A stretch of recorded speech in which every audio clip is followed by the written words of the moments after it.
Now, when we think university, I think we all paint a picture in our minds, often related to where you've studied, or perhaps if you've not been to university yourself, maybe you've heard friends or family talk about universities.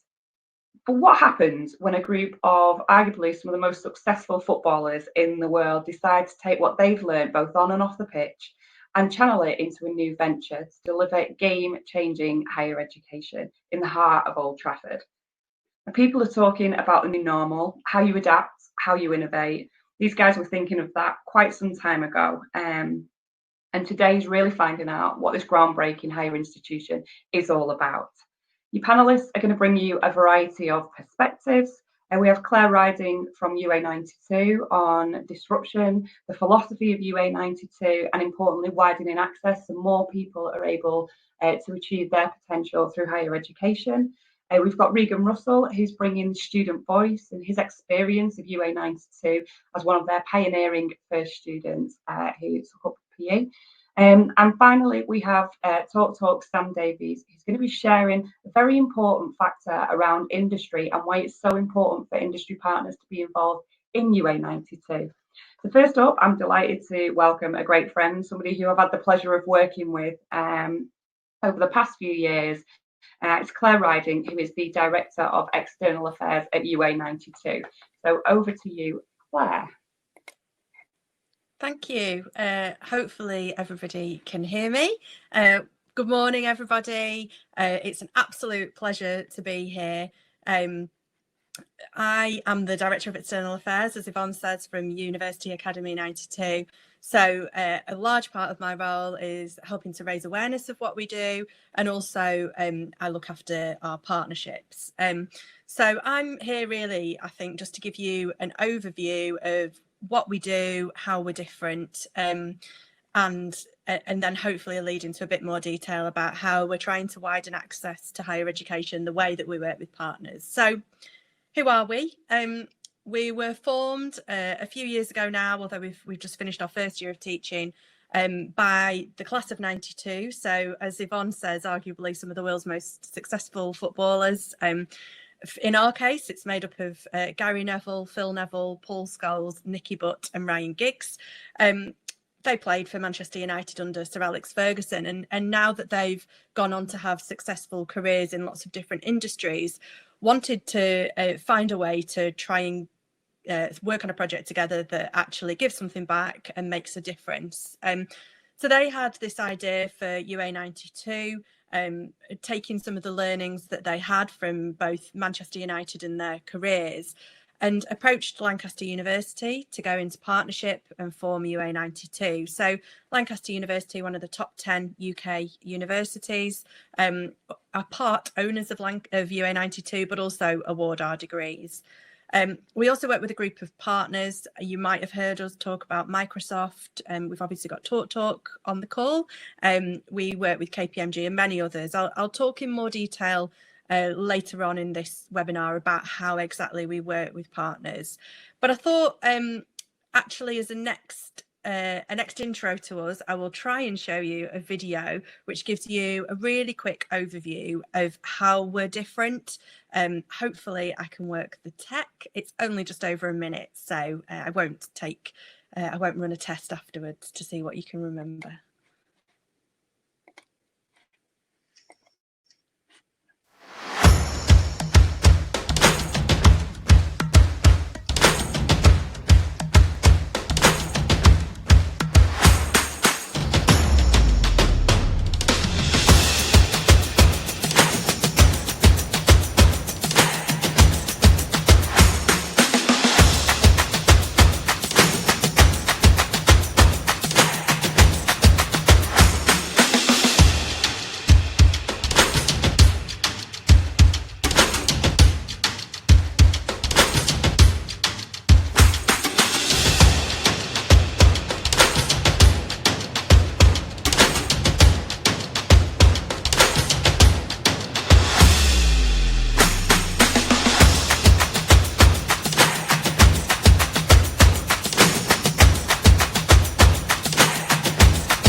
So hopefully that gives you a good insight into why we're different. I'll talk about more detail of the things that we cover in that video later on in this session. So one of the key things that the class of 92 brought to the development of UA 92 was the idea that actually being excellent technically, in their case as footballers, or in our case in particular subject areas, isn't enough when you go into the world of work.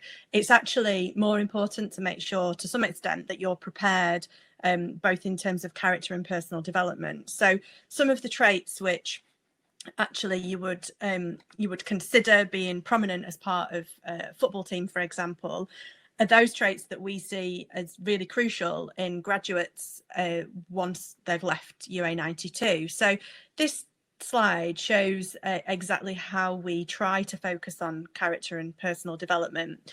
The table is essentially the themes that we cover as part of the curriculum. It's a compulsory part of every degree, so no matter what subject you're studying, whether it's physical education like Regan, who'll be speaking later, or business studies, every single student will work on these different themes throughout their degree. They will develop those words along the top that you would hope to see as graduates when entering the world of work, so cognitive intelligence, emotional intelligence, etc. But ultimately that leads to career preparedness. So thinking at UA 92 as though actually the first day of your degree is actually the first day of your career, and making sure that that attitude is instilled in all of our students through putting a focus on it in our curriculum. So each of our students gets their own personal development coach, who essentially is the custodian of their character and personal development. They meet with them regularly throughout each year. They deliberately aren't one of their academic tutors so that they give a different perspective on that student's experience. They quite often will be from a different subject area or from one of the other teams within UA 92. And these are the things which, if you ask the class of 92 what they feel they've left their playing careers with, these skills, being able to be resilient, being able to show leadership, being able to solve problems, receive feedback, be able to operate beyond just your technical skill is a really important part. And those of you who are employers or lead people, and I'm sure many of you do, especially hiring people, being able to see these evidenced as part of a degree, we believe is a really unique and important part.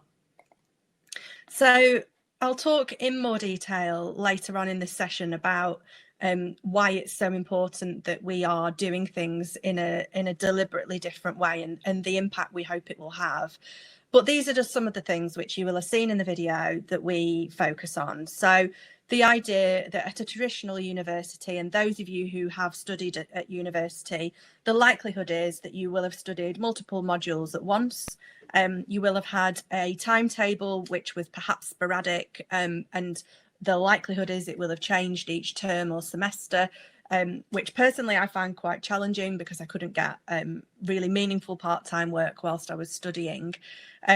We also have a fixed timetable, so that means that a student with us is either a morning or an afternoon student, and that is their timetable for their entire degree. So they're able to plan their life knowing that for 3 years they are going to be studying in the morning or the afternoon, and they can get perhaps a more meaningful part-time job at the same time, or look after children, or manage also a sports career. So I'll try and show you another video now. This is our campus. So those of you who are familiar with Manchester will, I'm sure, know what is just behind us in this image. We're just across the road from the Lancashire Cricket Club, and we're just down the road from Manchester United. So we'll show you a video which hopefully will work.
So that's an overview of what our campus is like. Obviously, it's not somewhere that we've been for a while now since lockdown, so really looking forward to going back. And actually, we are aiming to be back teaching in September, which I'll talk a bit more about later on as well.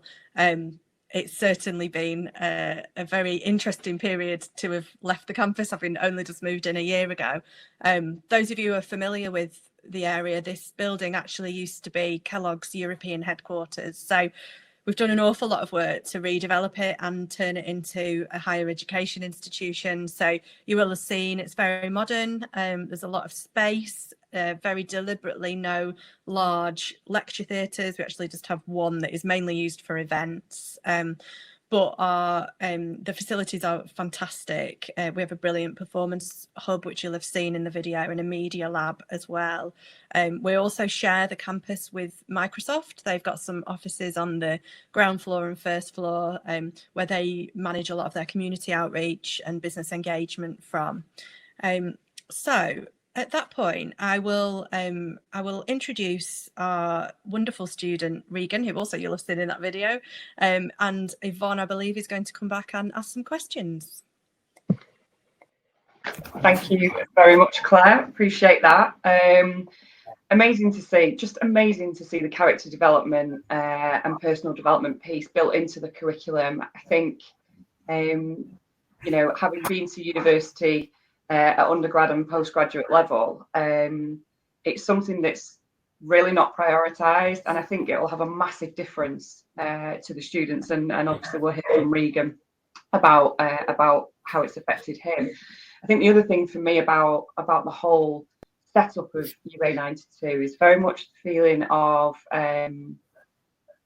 the timetable being so flexible, and the consistency means if you've got caring responsibilities, maybe you're a parent going back to study, you know, you can manage your childcare around that. Or if you need to get part-time work, the consistency for your employer just means it's much more achievable, as Claire said. So it's just brilliant. I love it.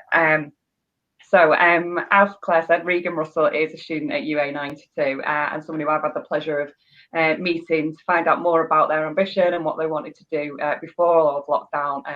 As somebody, I have to say, who's really hungry to make the most of their time in education, and probably picking up on the point that Claire made about the fact that you know, day one at UA 92 is day one of the career, really, and really making sure that that's the approach that people are taking. And I definitely got that from Regan, for sure. Let me just see if I can make the screen a little bit bigger. There we go. That might be a little bit easier so people can see. So Regan, welcome. Thank you for joining us today. It's great to have you. I'm just going to ask you a few questions about your experience so far at UA 92. Starting with, there are over 165 co-education institutions in the UK. What was it about UA 92 that stood out, and what made you sort of take the decision to be one of the pioneering first students through the doors? Yeah, so I've actually come to university a little bit later in life. I was actually out in Australia when I first heard about UA 92. I'd had a little period traveling. I ended up in Australia. I'd worked a number of jobs. I was picking avocados in the middle of nowhere. I was working as a waiter in Melbourne, and I'd worked so many jobs. I'd worked at Waitrose 5.5 years before I went away. And I'd done all these jobs and enjoyed them to a certain extent, but I wasn't ready to make that next step into management or have a long-term career, any of the jobs that I'd done. And it was as I was working as a waiter in Melbourne, and I was starting to have these thoughts, you know, you're starting to figure stuff out about yourself, what you really enjoy. And I was thinking to myself, why don't I put all this time and energy into doing a job that I'll actually enjoy? So you ask yourself the questions, what do I want to do? What do I enjoy? And the answers were sport, football. That's always been my passion. And it was while I was having these thoughts about having a career change and pursuing my dream, if you want, and achieving the goals that I'd set out in my mind of what I wanted to do, that I heard about UA 92. So it kind of came along at the perfect time for me. And it was a similar promotional video that you've just seen there. It was a bit different, actually, the first one that I seen, but it just talked to me. It was like, as you've seen there, a university set in Old Trafford by ex-Man United players. I'm a massive Man United fan. I love Manchester. I've been many times before. I've moved there now in September, and it just ticked all the boxes. I've seen it as a massive opportunity, and it was just, like I say, it came at the perfect time. It was exactly what I was after. I've seen how it was well connected with industry and with the likes of the class of 92 connected with it. I knew if I approached the university with the same, work ethic that they had, that it was going to be a success. And I can already say in my first year, like I say, started in September, finished the first year in April. It's been it's that cheesy comment, but it's been everything that you expect and more. But it really has. I've been exposed to so many opportunities already. That's brilliant, and it's great to hear. And like you say, in a city as iconic as Manchester, you've kind of got this groundbreaking education, and then you've got this amazing city where the world is your oyster. To be fair, it's such a global place right now. So Claire touched on in her presentation around the personal development coach that's allocated to each student. What's your experience of that being like? And have you found it beneficial to have that sort of opportunity? Yeah, for sure. It's been one of my highlights, actually. It's been a massive positive in my experience. So just to give a bit more in-depth information of how it kind of works, basically, I'll meet with everyone. Every student has their own personal coach, and we've been meeting with them twice every block. So twice every 6 weeks, normally at the start or in the middle. And then as you come towards the end of the block, you're discussing about how it went. So you can have discussions about the modules that you're studying at the time, but it's also about having that open discussion about what you want to do with your career, what opportunities can you seek out. And it was actually, as you mentioned before, how I met yourself. So I had Stacey was my first coach, and we had some really good chats about what I wanted to do and what kind of jobs I was seeking out and what kind of experience I was looking for. And connected with yourself, that's then led on to an opportunity that I've just taken up recently to go and work at Foundation 92. So already I've secured a position in the industry, doing something that I enjoy, and I'm actually starting just over a week now. So I'm looking forward to get started with that. And that's something, as we said there about the timetable at the uni. I'm a morning student, so I'm in 9 till 1. And that frees up my afternoon and evenings, which is going to work perfectly for having this job along the side. So I've been well connected with people, and like I say, I've managed to secure a job already in the industry is obviously something that I'm really happy about and can't wait to get started with as well. So no, it's been a great experience. And then Stacey ended up having twins. It was a bit selfish of her, so I got given a new coach, and Bilal's been just as good, getting me connected with teams in the area and just really understanding me as a person, what I want to do. And we've had, again, some great chats about what we can put in place so I can achieve all the goals that I set myself. And specifically around the academic studies then, have you found it beneficial in terms of kind of getting through your work and being able to kind of bring up, I guess, any challenges that you're facing around the academic side of things? Has it been useful in that context? Yeah, definitely. I think it's all flowed really well. It's studying the one module at a time is definitely a positive as well, and it works for me. I think it would work for anyone really, because you just give your brain a rest. Being scrambled by doing psychology on a Wednesday afternoon and then coming back the next morning, you're doing a completely different module. It can just scramble the brain. And I've done it myself. When you're typing work, you end up going off on a tangent talking about something because it's fresh in your mind. You've gone off talking about the subject that you were learning yesterday.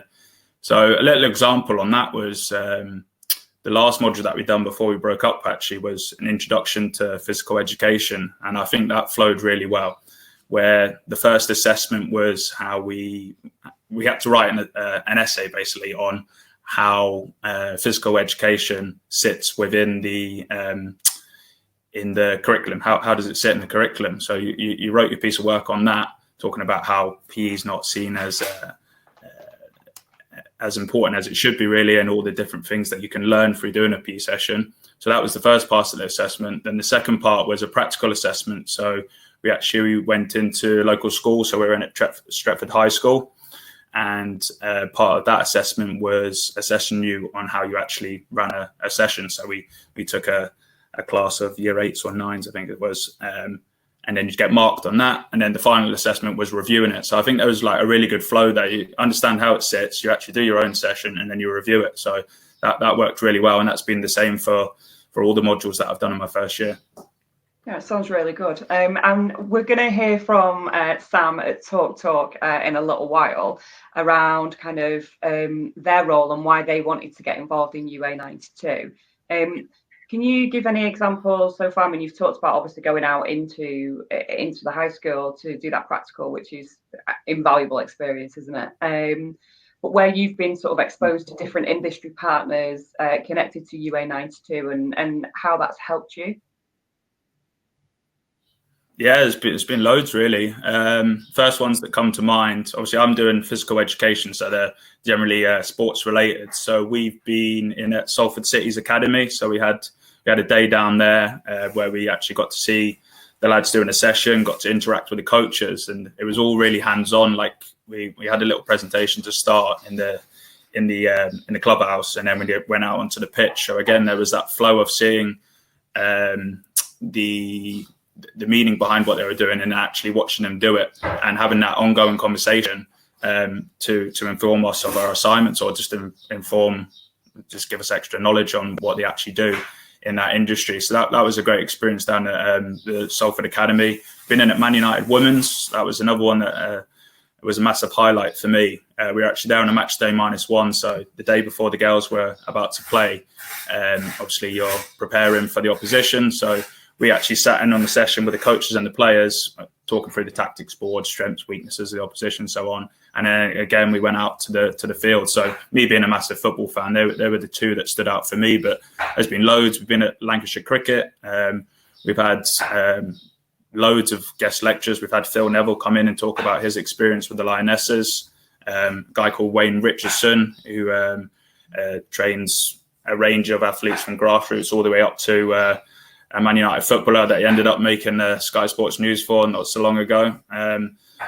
And it's just that opportunity to network as well. So it's all well and good seeing people do stuff, but it's having that conversation and then getting your name about the place. And like I say, I've just been exposed to so much already in my first year. Yeah, I think it's a real, the art of networking. It doesn't come naturally to some people, it does to others. And actually learning how to do that more effectively to benefit your career and create those links is so important. And if you get a 3-year head start on other people who are purely focusing on getting their degree completed, you've already got doors that you can knock on when it comes to looking for that next step. So I think that's fantastic. And I suppose obviously you're studying physical education, and a lot of the partners that you've heard from have been related to that sports industry. But I'm aware, that the media students are receiving talks and conversations with people more media related and vice versa in terms of the business and the law students. So it seems like a massively important part of UA 92, and it can only add value, and it certainly sounds like it is for yourself. Finally then, Regan, your aspirations for the future. I mean, obviously you've come to a brand new university. You strike me as somebody who's very committed, who's taken a bold step to come and learn somewhere new, but seems to be reaping the rewards already. What are your aspirations for the future, and how do you think UA 92 are going to help you get there? Yeah, so I think for most people, when you're graduating from uni, you want to ideally jump straight into a job. That doesn't always happen. I'm hoping, like I've said there, the experience that I'll get and have already had in the 3 years that I'll have at UA 92 will help me to stand out above the crowds. Because the thing is, like you said, there's so many institutions and so many of the similar subject areas. Sports coaching is massive from my side of things. Everyone's coming out with the same piece of paper, but it's what experience have you had? What have you done? Who have you met? Like, what have you been exposed to? And what work have you actually been doing? Show me what you've done. And I'm already starting to build a kind of portfolio of what I've done. And I just hope that gets bigger and bigger. And when that opportunity does come, you take it and you show what you're about. And I do have big goals, but I understand that you're not going to achieve them without the hard work. So especially in the sports industry, a lot of it is volunteer work to start. You've got to get your foot in the door and prove your worth and work your way up. I'd like the idea of traveling the world with coaching degrees and getting all sorts of experience around the world, and maybe going full circle, ending up in Manchester after having experience in all corners of the world. That's kind of my plan. And to get there, the degree is part of it, but I'll need to get my coaching licenses. I'll need to be getting a hell of a lot of experience. I've got a lot to catch up on. I've come to university later in life. I've started pursuing what I wanted to do a lot later than most people, but I'm prepared to put in the work and go after it, and I won't stop till I get it. That's kind of my attitude. I love it. And I'm sure you're going to get there. So it's brilliant. Thank you so much for sharing your experiences, Regan. It's really insightful. Thank you. So ahead of today, I was doing a little bit of research, as you do, around the higher education sector in general. And I was actually quite astounded about how massive it is. I hadn't realised. And close to 2.4 million students in the UK. Now, lots of that, you have UK students, there are international students studying here, studying full-time, part-time, lots of different opportunities. But I suppose with all things in life, with that comes huge inequalities about who actually engages. Now, looking at the research that I was reviewing, 2018-19 saw a significant increase in the number of young people from low participation neighbourhoods that don't traditionally have people going to university. And widening participation is a massive factor for universities, and it's a huge focus, but it's a real priority for UA92. And they've been very bold from the start to say so, and their partnership with KPMG is all around social mobility and trying to make sure that higher education is available to more people and it's more accessible. And Claire's going to talk to us a little bit more about that now. So over to you, Claire. Thanks, Yvonne. It was great to hear from Regan, as always. Actually, a brilliant ambassador for what we do at UA92. So I'll talk a bit now about specifically social mobility in higher education and how at UA92 we hope to encourage more social mobility and open the doors of higher education to people that wouldn't otherwise have thought that it was a route for them. A lot of actually how we're structured is designed to be able to open up access to higher education. In my next few slides, I'll give you some examples of that. But the first one, I suppose, is our academic year. So we talked about this earlier, the idea that actually you study one module at a time. We call them blocks. And all of your learning and assessment is contained within that block. So there's no kind of studying something in September and then getting to April, having to do an exam on something that you studied in September. It's all contained, and actually it means that as a result, you could start a degree with us in September, November or January. So the majority of universities start their term in September or October, and some will also offer a January intake as well. But there is really a reliance on the audience that universities are attracting, understanding that pattern, being ready to make the decision to start in September, and then being happy with that cycle. So what we hope we offer by adding in multiple entry points is the opportunity for students who haven't even thought about university or have made a decision and want to change their minds to have another opportunity to join us. So we do have students that joined us in September, November, and we will also be having a January start this year as well. And obviously in the current situation, that is incredibly helpful, especially for those students whose plans might have changed as a result of lockdown. But it also means that actually we'll be in the position to offer 2-year degrees. So essentially a student could start in September and continue on into those grey boxes that you can see for the summer break. Those boxes currently are for students that have started in November or January to finish their studies, and they'd still be finished in the summer. We don't have big long reading weeks off or 4 weeks off at Christmas. We run very much like you would in the world of work for our students. So you study for 6 weeks, have a week off, come back in, study for another 6 weeks, have 2 weeks off for Christmas. It's very similar to the pattern that you're in the world of work. And I think for me especially, that's one of the really important aspects of preparing people for their career of choice, that actually you go through schooling actually to the point of being 17, 18, and you've been in a fairly predictable pattern of work. And then university gives an awful lot of freedom in some respects. And for some students, that's great. You know, we're not here to say that all the other universities are doing it wrong. But if you are starting a university from scratch, it seems a bit daft to do it just like everybody else does, because there's plenty of choice for people that want to take that route. But actually, running something like this is deliberately different. It's designed to open up different options for students that wouldn't be attracted to the other way of study. The weekly structure, so our timetable, Regan touched on this, I mentioned it earlier as well. This for us is really, really important in terms of social mobility. The predictability of when you'll study is really crucial, especially if you've got caring commitments, if you've got a family, if you want to hold down a meaningful part-time job, if you want to play a professional sport. This means that you know for the duration of your study the time that you will be required to study at UA 92. So if you're a morning student, as Regan says, you're in from 9 till 1, Monday, Tuesday, Thursday, Friday. And that period of time is a mixture of learning. So some of it will be workshops, some of it will be group work, etc. It's not one big 4-hour lecture, because we don't deliver our teaching through lectures. Then on a Wednesday, we have Digital Wednesdays, which is run through Microsoft Teams. So as you would expect, Microsoft being a partner of ours, Microsoft Teams is a really important part of our organisation. It's become even more important, of course, since lockdown, and I'm sure many of you will be really familiar with it as a result. We already had, thankfully, been delivering our learning through Microsoft Teams anyway.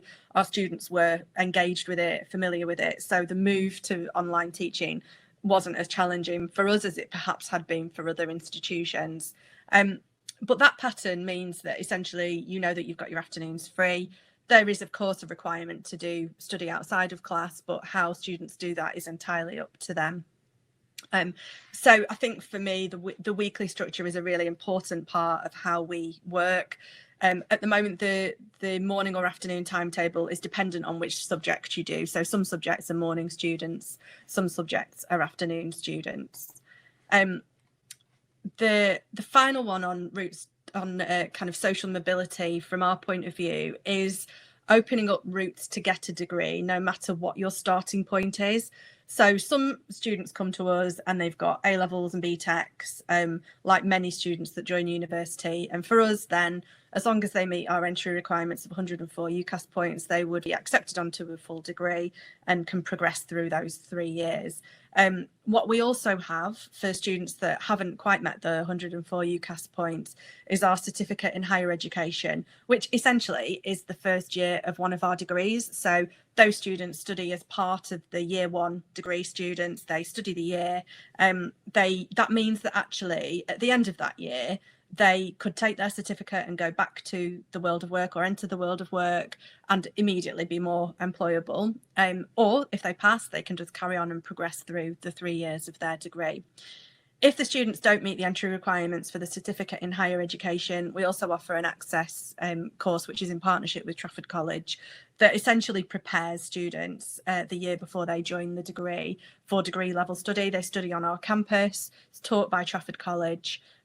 And in addition to that, we've just also launched a free 6-week course called Step Forward, which is a really great stepping stone onto our degree programmes.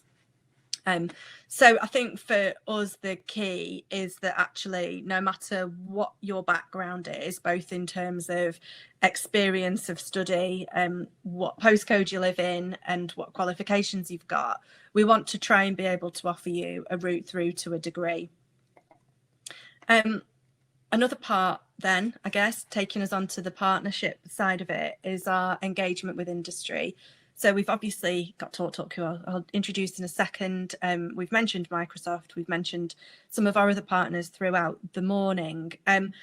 For me, the partnerships are an integral part of what makes us different. So every university does have industry partners. We're not saying we're unique in that respect, but what we're able to do, being set up from scratch, is work with partners to make sure that they help us design the curriculum. They help us make sure that our degree courses are containing the content and the delivery that they would expect a graduate to join them with. So they help us design courses. They also will come in and deliver aspects of the course, so they can deliver masterclasses.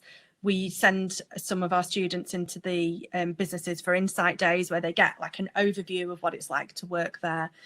We also offer placements, and our industry partners are often very visible on our campus. They take part in a huge amount of not just the curriculum delivery, but also the student experience aspect of things. And as I mentioned earlier, Microsoft are based on our campus. So for us, the idea that actually, as I mentioned at the start, your career starts on day one of studying with UA92, it's really important that those partners are a visible part of your experience with us.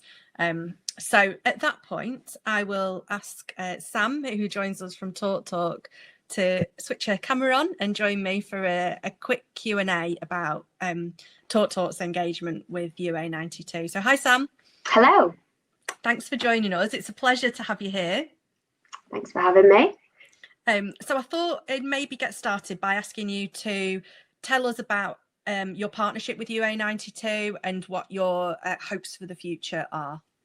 Yeah, absolutely. So at TalkTalk, we recently, kind of in the last couple of years, relocated our head office from London up to Salford. So I think at that time when we were relocating, doing a big recruitment drive in the area, it was also a time that we started to look at how we can embed ourselves within the community of the Greater Manchester region, and we were looking at different sponsorships. So that kind of led to our partnership with UA92, because the timings aligned really nicely in terms of UA92 opening. So there was many reasons, more so than location and timing, as to why we wanted to partner, mainly just for a lot of the things that you've already spoke about on this call already, in terms of the values of UA92, the vision, a lot around the behaviour side, and just the, like you said, the integral part of that industry focus, and anything that we can do to widen our participation and link in with local institutions and colleges and schools to start preparing the future talent pipeline was great. And there was, like I said, many reasons why we aligned nicely with UA92. And you've been a brilliant partner as well. It's been an absolute pleasure working with you. I wondered if we could talk a bit about character and personal development. So as we've talked about quite a lot already, we believe that university education is more than just a degree. It needs to be preparation for life. So we focus heavily on character and personal development as part of our degrees, things like resilience, health and wellbeing, etc. Could you talk a bit from your perspective about what you think has been lacking in graduates that join industry, and how you hope that this new approach will help? Yeah, I think from graduates joining industry, I think the main thing, what we talk about, and you touched on it before, is you go to university from a traditional perspective, and you've got all the freedom, and it's not as intense maybe from a time perspective. And I think people tend to come to the workplace, and there is a higher expectation of your time in the business, and it's almost that jump to being work ready. A degree just isn't enough anymore to get a job. Even from the recruitment stage, before grads even join the companies, I would say that it's a competitive time for students that are coming out of university, because there are thousands every year competing for similar roles.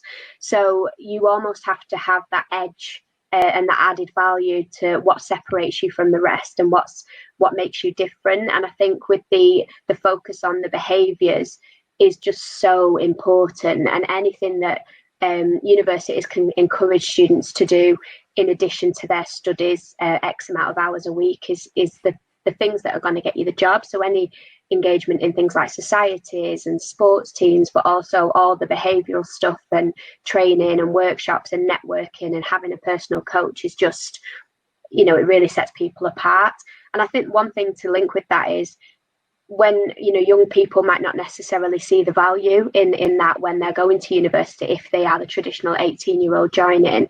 But actually, when a lot of people maybe on the call will know, when you get to a business, you have things like company values and behaviors that you are rated on for your performance reviews, because there's an expectation that people behave in a certain way and show things like resilience, initiative, drive.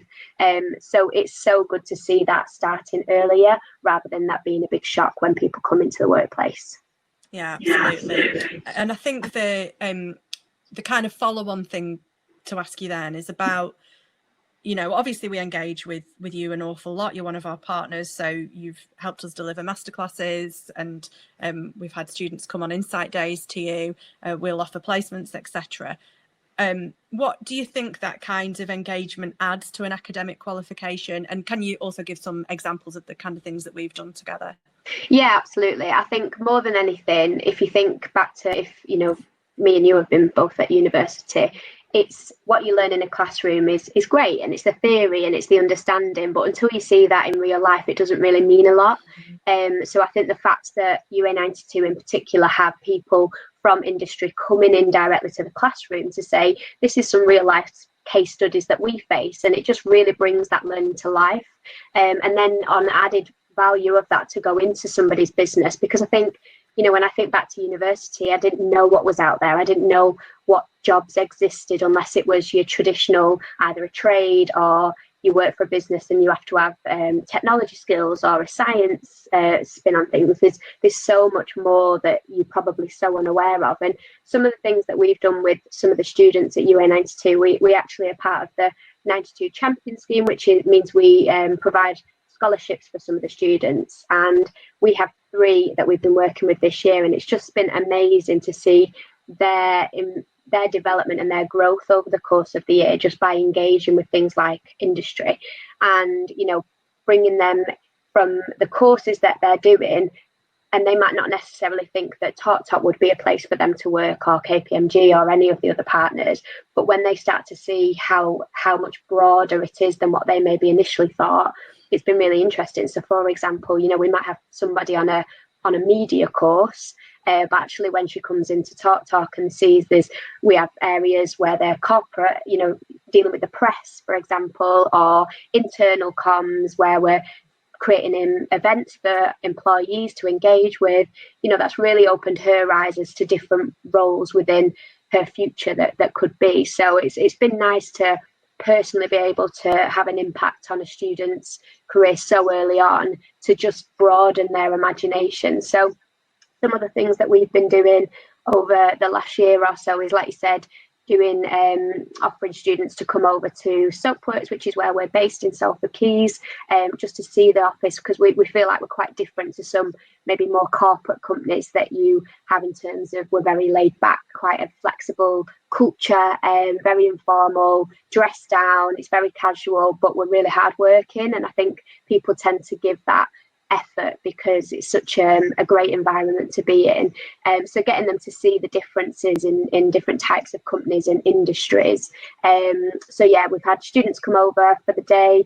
We've had some of our students actually speak at some of our internal events. So we've had them up on stage in front of about 200 people, throw them in at the deep end from the beginning. But again, situations like that you don't normally get in a normal degree, I suppose. Having the ability to stand on stage with a microphone alongside Gary Neville is not your average day, where they've been able to do that. So yeah, many things like that, but we're still in the early stages, so we've got a lot of plans to collaborate more closely. So we're looking at being more involved in curriculum design of future degrees that are about to launch within UA92, which is exciting because that just makes the students' studies relevant to what we will need in the next few years, selfishly, but also from the wider industry, but also mentoring the students, having that external perspective. I know I had a mentor when I was at university, and it was, one of the most valuable things that I probably got from that.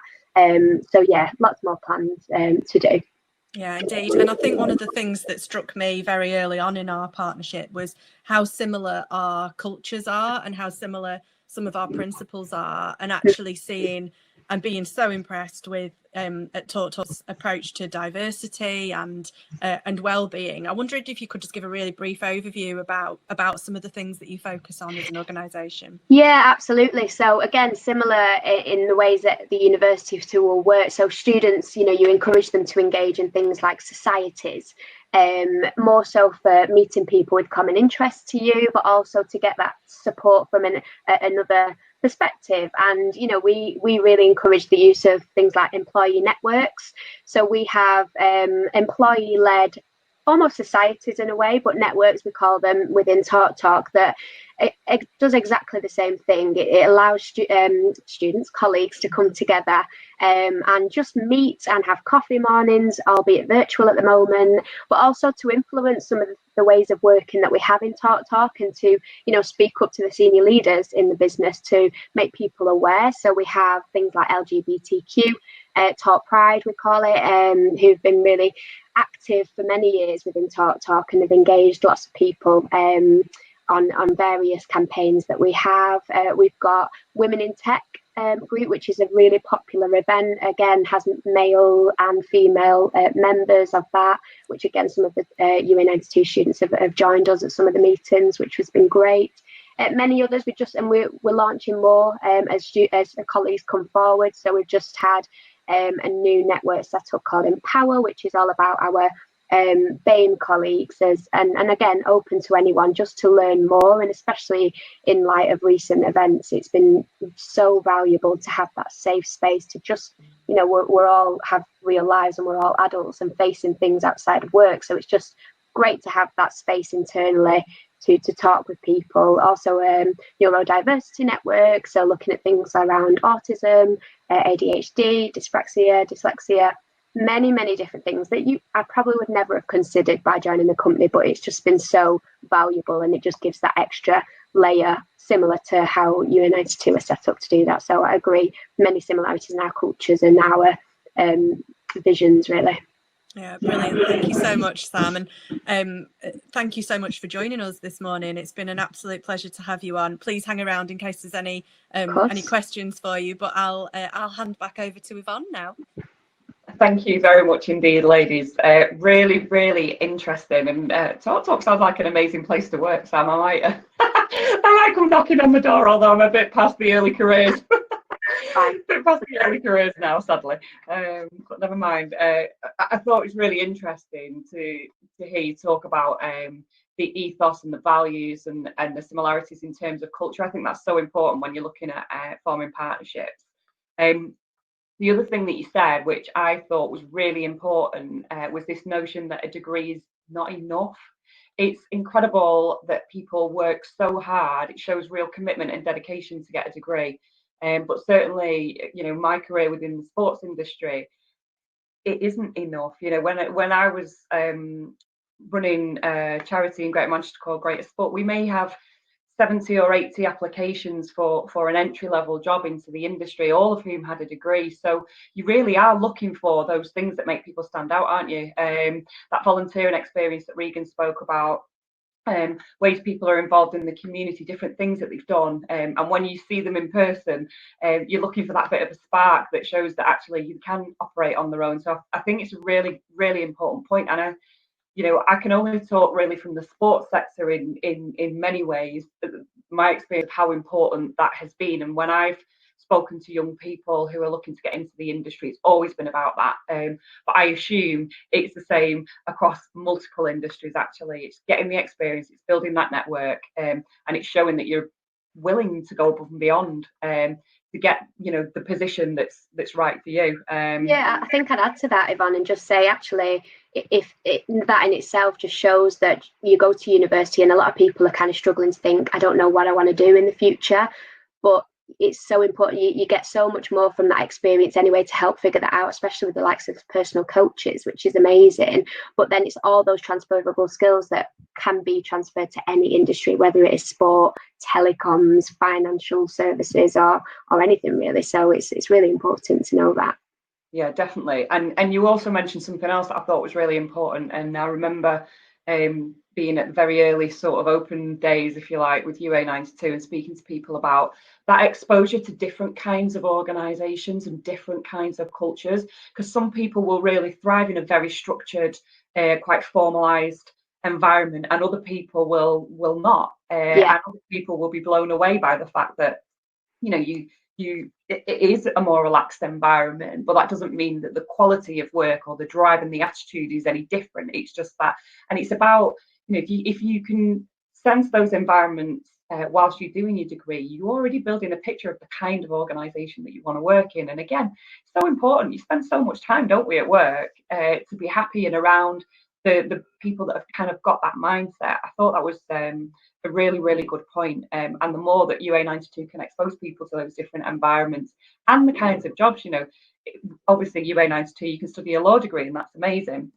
But you can also study a media degree, and actually you can work in media in a law firm, because, you know, there's huge opportunities there. So again, I think just busting those myths that, you know, you're only going to work in a law firm if you have a law degree. Huge businesses, global businesses in some senses, and actually there's lots of opportunities, isn't there? So the more that people are aware of that, the more they get different ideas about where their career could take them. I think it's fantastic. So no, really, really insightful. Thank you. I think me and Claire can both say that our degrees are not related in the slightest to the careers that we've taken. However, are very important and have led us here. So mine are. Everything is related to sport. I'm sorry. I'm just one of them really annoying people that wasn't amazing at it, but just loved it, and actually loved it because of the friendships, because of the leadership skills, because of the teamwork, because of how you learn to communicate. All those things that at the time you just wanted to throw a ball around or jump over a hurdle or whatever it was. You didn't realise at the time that they're so important. So yeah, you cut me down the middle, and it's sport, I'm afraid. But that's fine, because my sport is someone else's art or media or whatever. So there's enough for everybody, isn't there? Fantastic. So I've got some questions for all of the panel, actually. So I'm going to start with Sam. You touched on a point which was really interesting, which was about students having mentors and how beneficial that is to the students, and how as an individual you've had mentors. And I have to say myself, I've got a number of people I would consider as mentors even now, that I go to for different things. But from an employer point of view, how beneficial is it to your employees to become mentors, and what does that give you as an organisation? Yeah, absolutely. I think we're currently reviewing actually how we formally do that in-house as well, having a mentoring scheme, whether it be for external students or young people, but also internally. And also there's a big thing that's around reverse mentoring, where people maybe that are earlier or less experienced in their career, to mentor people on a senior leadership team or the exec board, because sometimes as you go through the ranks you become further removed from the reality of what it's like. So that's really interesting and something to explore as well. But I think being a mentor, you know, I'm really passionate about coaching and mentoring, and it's where I started my career, I suppose, to get into HR and development, by doing a coaching and mentoring qualification that actually my university put me through, ironically. But it's just so important to develop your skills, because you learn so much more from it as well, because you're almost being in a position where you have to be on your game to support the development of somebody else, and it actually in turn probably makes you reflect on your own work, your own attitudes and practices, and just being a role model in development throughout. And it's not just, you don't stop learning when you graduate by any means, you know, that continues throughout your whole life, as long as you've got the right mindset to adopt that. So crucial for employment to, you know, whether you're in your first job or your 10th job, mentoring will always be really important. Yeah, I agree with that. Claire, just from yourself, I know you've worked in other institutions within education. What would you say from those other places, sort of the main differences in terms of the students that you've had through at UA92? Are there any defining things where you'd say, you know, they stand out because of this, or is that too difficult a question to ask? No, it's not. It's not. I've had the pleasure of, as you say, working in. This is actually the 4th higher education institution that I've worked in, including Lancaster University, which of course is one of our founders. And I think, I mean, it's easy to generalise, and actually really going to try not to, because obviously those other universities have thousands of students, and you know, we're just a year in, so with just under 100 students. So I would say there are some characteristics which you would get anyway from people that are interested in joining a new higher education institution. You know, we call them our pioneers. That definitely is the spirit that I would say they have. You've seen Regan, you know, he embodies what I'd say are some of the really clear characteristics of our students, kind of being aware of the fact that they've got to commit to this. You know, this isn't a sit in a lecture theatre of 400 students and just be a number. You know, we take an active interest in our students' learning, and as a result expect them to take the responsibility and drive themselves forwards as well. You know, this isn't about spoon feeding students, not to say that other institutions do, but I think there is a kind of an understanding that we put a lot into making sure that there are opportunities available to our students, but we do expect that they take those opportunities and that actually they make the most of their time with us, and treat it, like I said a couple of times, the first day of their career is when they join us. So we hope that our students take that attitude and, you know, work as hard as they can through the time that they're with us to get as much experience as they possibly can. And I would say for the majority of the students that I've met and have had the pleasure of getting to know, that is certainly one of their strong characteristics. Great. Regan, I don't know if you're still with us. If you are, pop your video on so I know, because I've got a question, but if you're not. Oh, I'm coming in. Excellent. Can't see myself yet. I don't know if you can see me. Can't see you yet, but we can hear you. So that will. Okay, I might pop up. The camera is on. I might pop up in a couple of seconds. So just from your point of view, obviously you're studying physical education at UA92.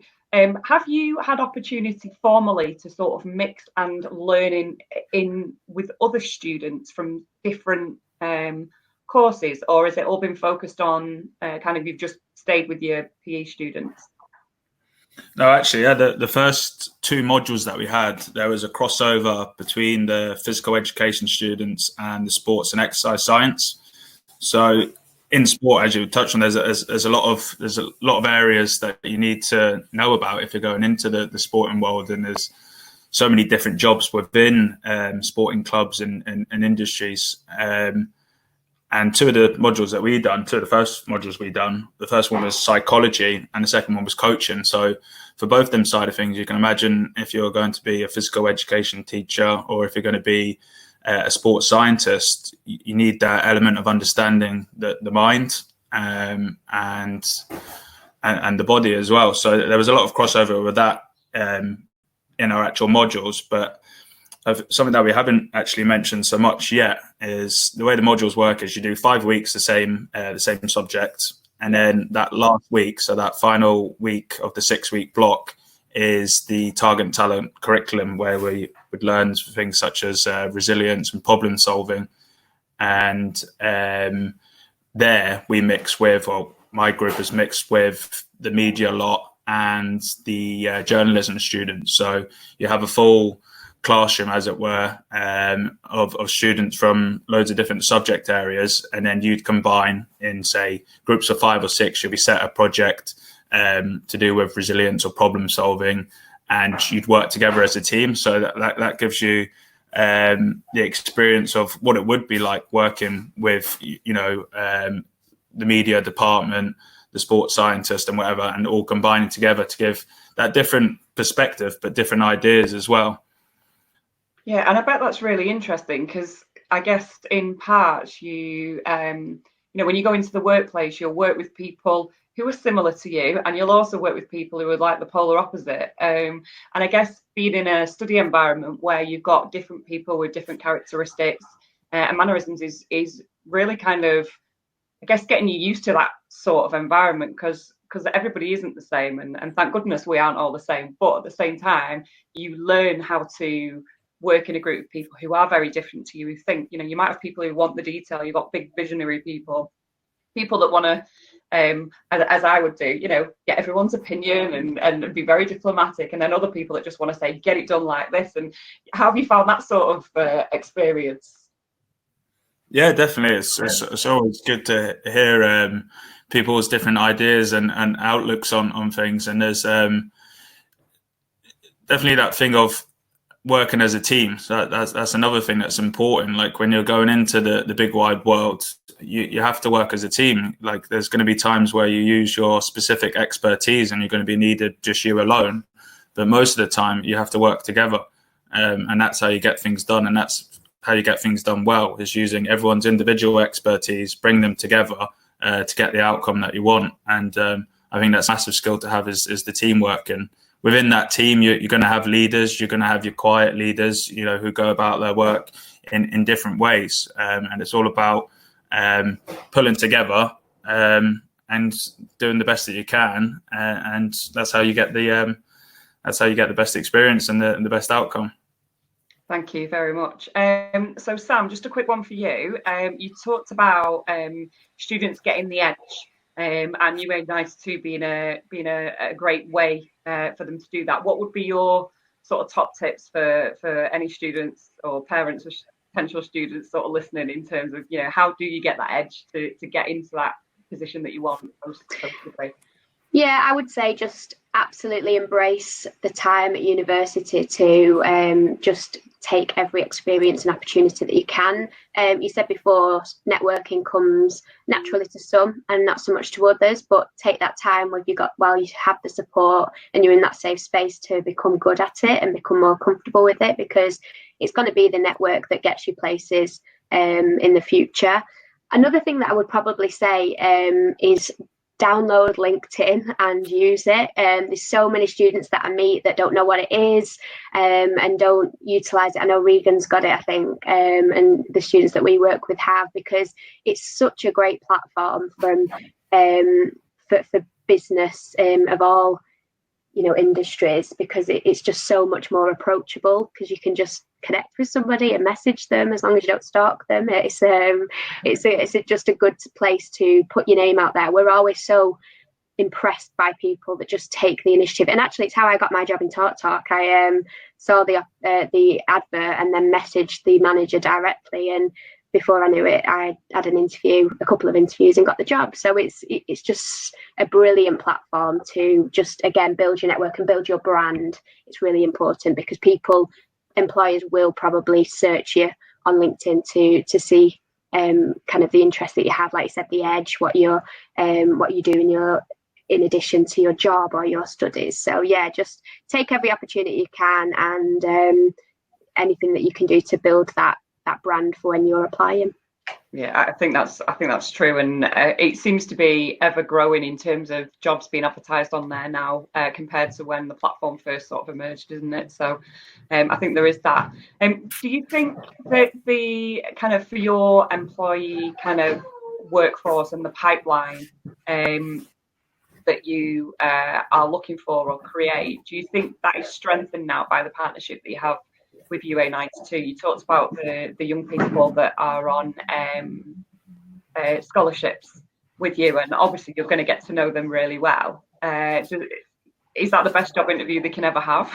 Yeah, absolutely. And it's not just closed to the 3 students that we currently have on those scholarships. It's wider than that, and that's a big part. When Talk Talk moved, it was their commitment really in having that presence with all the local universities, colleges and schools. And that's where my role was introduced in terms of early careers manager, is exactly that, having that presence and building that brand and that pipeline, because it's not just about the short term benefits of getting a load of students in. It's much more longer term and future focused on that, of engaging with people, inputting into the topics that they're learning to make sure that they're fit for purpose when they come out the other end. And then, like you said, hopefully with all the work that we're putting in and showing them all about what Talk Talk are and who we are, it will just give them an option to just see what's available when it comes to that. Yeah, wicked. Thank you. And probably just to round up, Claire, one for you if you're still there. Good. Obviously, with everything that's happened over the last 15, 16 weeks with COVID, and people are more aware, I think, of the need to be healthy. We've all been on the roller coaster of feeling great and then not having great days at all, and no one can really explain why, because one day is not that different to the other, but still, I think everybody that I've spoken to, when you're trying to sense check if the way you're feeling is normal, it feels pretty normal.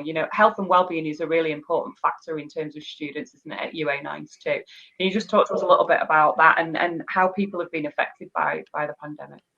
Yeah, of course. I mean, it has definitely been a COVID roller coaster, hasn't it? I think for us, the beauty, I guess, of the timing of lockdown was that we'd nearly finished teaching. Actually, you'll remember from the diagram, we mostly finished in April. The majority of our students only had a couple of weeks left. So we were able to switch to online learning, which is great, but obviously what you lose as part of that is the face-to-face contact. It's the ability to just check in with students and each other, actually, as colleagues.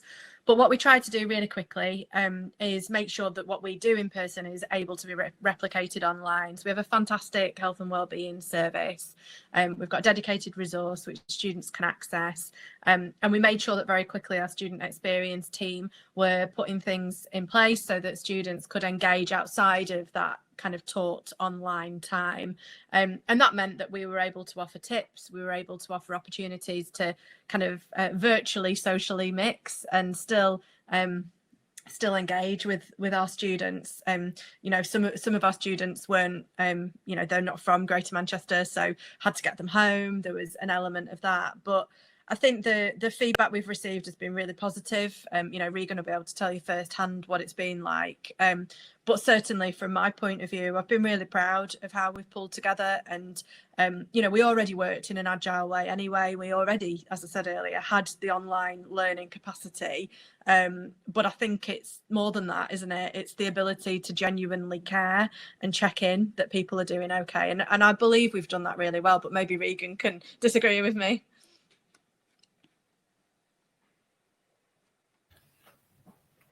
He's frozen.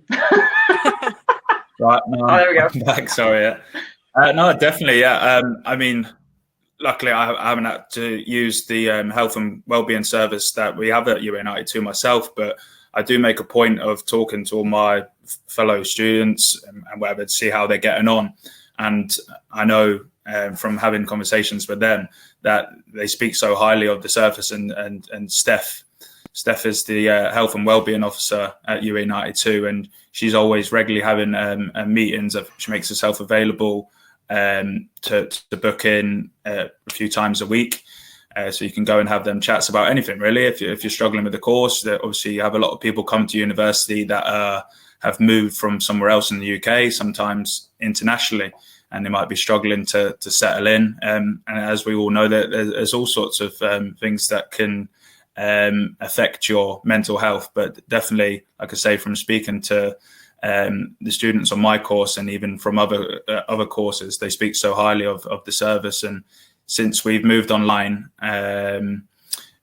we've had regular check-ins with our tutors, and again, using the Teams, there's always events put up on there to make sure people are keeping active, keeping that social aspect, which is so important as well, because that's the thing that we've lost massively with the COVID, is the social aspect, not being able to go out with your friends, go and play sports, or just general socializing. That's something that's been lost, unfortunately. But UA92 have made a point of making stuff available every day of the week almost, and that's put up at the start of the week. So there's a range of activities, whether you want to go and do the film day, if you want to have a tea and a talk, is something that's been going every week. So you like we are ourselves here having the video call. So you'd have your tea and talk over the video call like that. So yeah, no, it's been great. And I think was it Abs? Abs is a bit of a character from UA92. He was calling for was it an OBE for Steph? I think he was. Wealthy in the other. You'll get it. So if he pushes enough promotion, she might well get that. But no, it's been great. Wicked, thank you so much. So I think we'll wrap up there. I just want to say a massive thank you to everybody that's joined us on the webinar today. Our next webinar with Y Sports is on the 10th of August at 2 o'clock and considers what an active community of the future looks like. Obviously, there were announcements yesterday around more things opening and more lockdown measures being lifted, which is fantastic. But what does that actually look like and for how long? So we're looking at a local approach to building back better, and where better to focus than right here in Greater Manchester. It's a wonderful opportunity to look at how Greater Manchester are going to be taking a system-wide approach to this, considering active travel, the leisure centres, community outreach, and all of those sorts of things. So again, you know, we always make sure that UA92 students, anybody can access these webinars, but we particularly push it with them, particularly those that are looking to study sports management, PE, sports science. It's important to know what's happening in the industry, and we're right at the forefront of that. So check out Y Sports social media feeds for that. Today's webinar, as I said at the start, is also going to be saved, so you'll receive an email which will tell you how to access that and the presentations, so you can come back to it and share. If you want to find out anything more about UA92 and the amazing offer there, then check out their Instagram feed, their Twitter feed, their website. It's really informative. It's fantastic. Loads of information on there, and they'll have other live events taking place in August as well, which you can join. So it just leaves me to say a massive thank you to Sam, to Claire, to Regan. It's been brilliant. I've really enjoyed talking to you and hearing all your input on UA92 and the difference it's making to you. Stay safe, everyone, and we'll see you next time. Thank you for joining us. Bye-bye. Take care, everyone.